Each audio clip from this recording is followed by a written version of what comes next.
Thanks, Chad. You know, sometimes you just want to find a quiet place to sit and think about life. The Uintah Mountains north of Vernal are the perfect place to find such tranquility.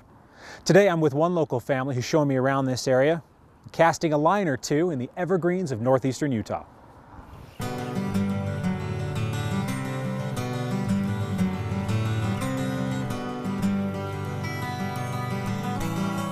Highway 191 heads north out of downtown Vernal toward a world of winding roads and mountaintops. One of the most popular drives along this route is the Red Cloud Loop, which takes drivers through the green expanse on dirt roads all the way back around to the west side of Vernal. It's a beautiful trip, but it also branches off toward other destinations that offer unique experiences of their own. Today, Jeremy Raymond and his children, 9-year-old Kaylani and 5-year-old Hiram, hit Red Cloud Loop with a very specific location in mind. Their goal is to find a little solitude together and maybe catch their lunch to boot. This here is called Hacking Lake. It's up in the high Uintas. It's a great place to come up and camp out with your family. This Hacking Lake is about an hour and a half, an hour and 20 minutes from Vernal. And so it's a pretty good drive up, but on the way up here, there's some other nice camping locations, Iron Springs Campground, Windy Park. There's just a lot of great areas to come up and camp and get away and have a good time and enjoy yourself. Hacking Lake is found in a very serene landscape of pine trees and rocky hillsides, offering anglers a variety of fish, including rainbow and brook trout.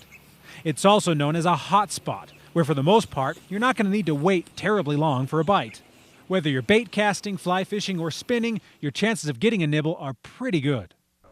It's great. We love it up here. We love coming up as a family and coming up to the mountains here and relaxing and enjoying the scenery and getting away from town and coming up and catching some fish in the high Uintas. There's nothing better. One fish, that's all you need. One fish makes a good day of fishing. For a lot of us with young kids, the thought of taking them fishing can be an intimidating one, especially if they're not catching right away. You have the worry about them getting bored or complaining, just generally not enjoying the experience, which will in turn color their impressions of future fishing trips.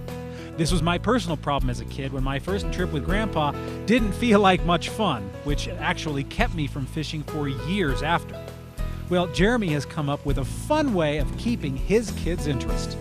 So we say if you catch the first fish, you get $1, and then whoever catches the biggest fish gets $2. With cold hard cash on their minds, Kaylani and Hiram cast out and wait patiently for something to bite. Eventually it pays off and Kaylani reels in the first catch of the day. Yep, how big was it? Show us. This big? Okay, that big. She hasn't quite grasped the fishtail part of fishing yet. Slowly throughout the morning, more people trickle into Hacking Lake to enjoy the fishing and unique beauty. Currently, the largemouth bass are the big catch as the water temperature is a perfect 74 degrees, and the bait fish are more active during the day, bringing largemouth to the surface. When it comes down to it, though, what you catch is secondary on a day like this. That's especially true for Jeremy.